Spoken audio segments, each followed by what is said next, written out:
I've got a small painting of a Blackpoll Warbler to share with you today. This is a 7 by 10 inch transparent watercolor on hot pressed paper. I got the photos of this cooperative bird on the crabapple tree right outside my daughter's room. After a ton of sketching and transferring the drawing to the watercolor paper, I first skidded off the bird and the main branches. I also pre-mixed 5 different greens using phthalo green, lemon yellow, chrome orange, and cadmium red in varying amounts. I had everything from a very yellow-green option to almost blackish dark greens. I also mixed up the sky color with some French ultramarine, cerulean, and some phthalo blue. I wanted to start by washing in a soft background, so I started by pre-wetting my paper. I went over it many times with a 1-inch flat brush. It may seem like overkill to use so many layers of water, but hot-pressed watercolor paper is definitely more fussy than cold-pressed when it comes to taking an even, smooth wash. Hot-pressed paper tends to absorb the water a bit unevenly at first. By hitting it many times and watching the surface carefully to make sure it's evenly shiny and wet, you can ensure a smoother result. I'll make sure it stays evenly glossy and that some portions haven't become more satin or matte when applying the water, and then I know it's ready to go. Once I was satisfied that the paper was evenly saturated, I started bringing in the background using a number 6 round brush. Normally, I'd start from the top of the page and work my way down, but in this case I wanted to start with the main blue on my brush, and then switch to the green for most of the rest. The paper was wet enough to let me cheat a bit. This kept my brush cleaner than if I was switching between the 2 colors repeatedly. I then went about working my way down the page, allowing the pigment to mix on the page to get a smooth result. Once things were covered up, I hit the wash with a hairdryer, at the same time sucking off some of the bigger puddles of pigment with tissues to avoid backruns. Now that I had the super soft blurry part done, I went about putting in some middle ground foliage. Using a number 4 round brush, I started rendering in some definition to the background leaves using my darker premixed greens.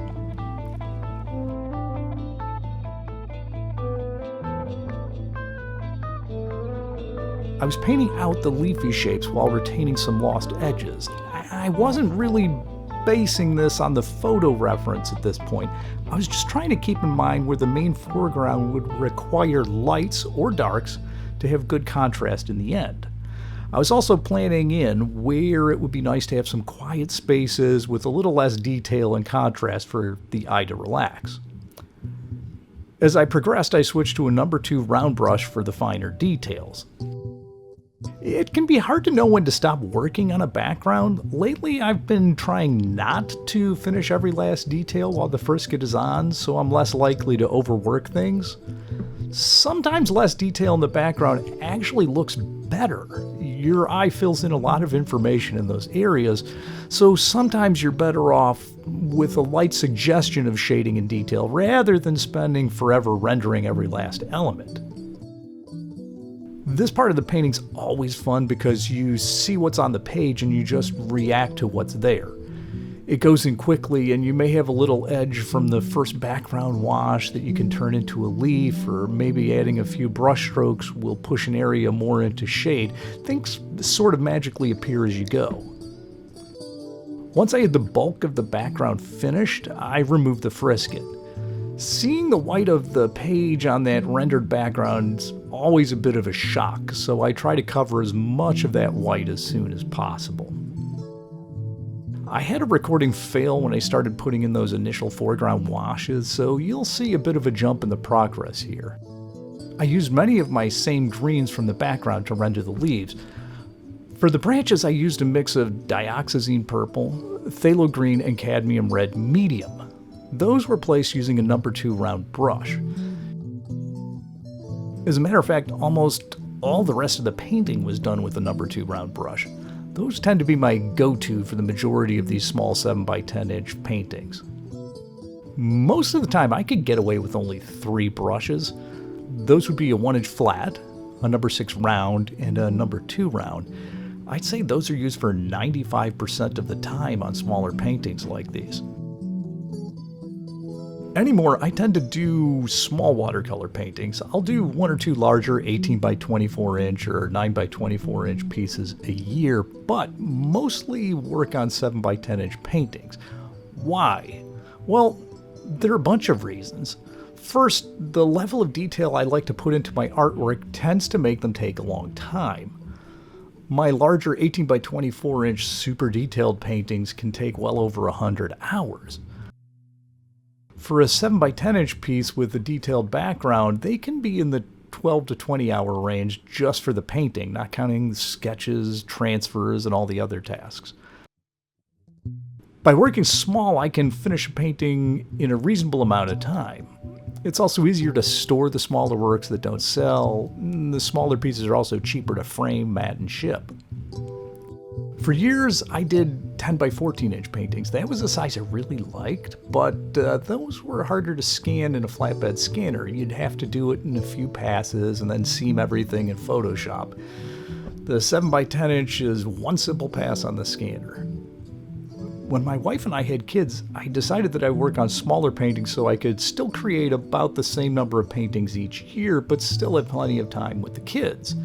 Well, that was a great strategy. Now that the kids are in college, I've been visiting larger formats more often. Some subjects or groups of birds just look better big.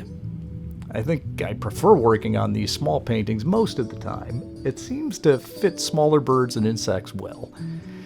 Even then, often what you're seeing on screen is larger than the actual animal. We tend to get many of these birds in the fall when they're in their drab plumage, along with the nearly identical bay-breasted warblers. For some reason, we get less blackpolls when they are in their breeding plumage, like in this painting. My favorite of the photos was where the bird had thrown back its head and was singing. That always makes for a fun pose. You may have noticed that while putting in the background that I reserved most of the lightest and darkest colors for the foreground. Well, this gave me a little leeway as I work on the foreground. I could always push things darker if I needed, and I had the white of the paper preserved for highlights. As the foreground went in, I was using many of my same background greens, bringing in some chrome orange and cadmium yellow light to the leaves.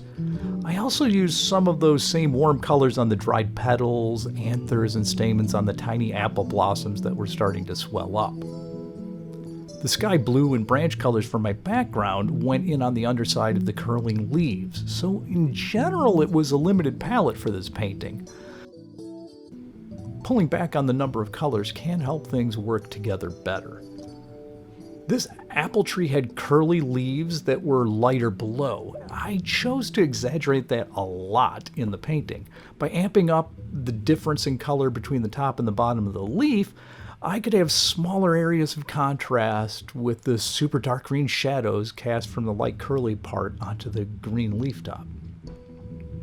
Those add a lot of motion and interest to areas of the foliage. Of course, it isn't necessary to be completely accurate to what I observed, but I think it made for a more compelling image. My hope was that those little twisty areas of contrast from the curly leaves would echo some of the patterns on the streaky breast of the bird. In my reference, I didn't think the apples really went with much else in the frame color-wise. Pushing the leaf undersides lighter and in the same color zone as the fruit, that helped create more elements with the colors that I was borrowing from the sky. I did a similar thing with the orangey colors on the developing fruit. I carried over some of the yellows that were used in the green leaves, the bird's feet, and interior of the warbler's mouth. This way, there were little islands of those same colors in high detail areas, but they wouldn't seem out of place. In the photos, those dried up petals, anthers, and stamens were almost a salmon color that just didn't relate to much else. In designing the painting and how I was going to fill the page, I gave a lot of thought to the final colors, contrast, and patterns. My photos had evenly busy backgrounds of leaves, too much really to make for great photos on their own. I love photos of singing birds, which made the main reference photos stand out, but that background was so busy that the singing warbler just kind of blended in with all the other action. Almost everything in frame was the same focal plane, making it seem flat. As I was sketching, I chose to isolate specific branches which would be highly rendered, some to lose focus on, and then plan to leave the rest out of focus. This would allow me to blur out a portion of the background behind the bird to call out the action and frame him up. My plan was to render depth in several layers. I'd have a soft transition from sky and blurry foliage in the background, moving to less detailed, softer edge branches and leaves, and finally I'd work all the way up to my detailed foreground. This should, in theory, really help in controlling my areas of interest. I used a lot of intense greens on this painting.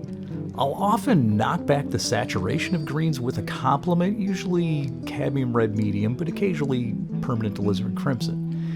This desaturation makes for a lot of nice subtle greens. In areas where sunlight's hitting the leaves, it can be fun to bring in some warm tones with chrome orange. On this painting, however, I decided to keep the leaf colors saturated. I thought this would be a fun juxtaposition from the stark black and white of the bird.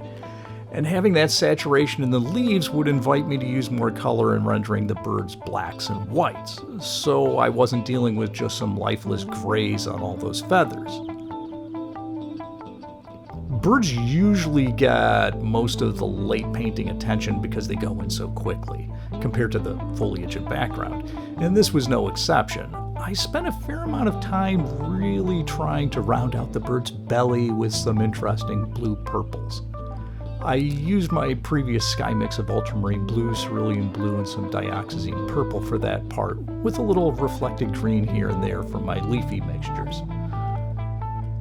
As I got really late in the painting, I did take out the 10-aught brush to put in some tiny details on the beak, eyes, and feet, as well as sharpening up some edges here and there. Once those final touches went in, I called it finished. Well, thanks so much for watching the painting take shape. It was a fun one to work on, and it's a bird I always love seeing. I hope you all get a chance to break out the paint soon.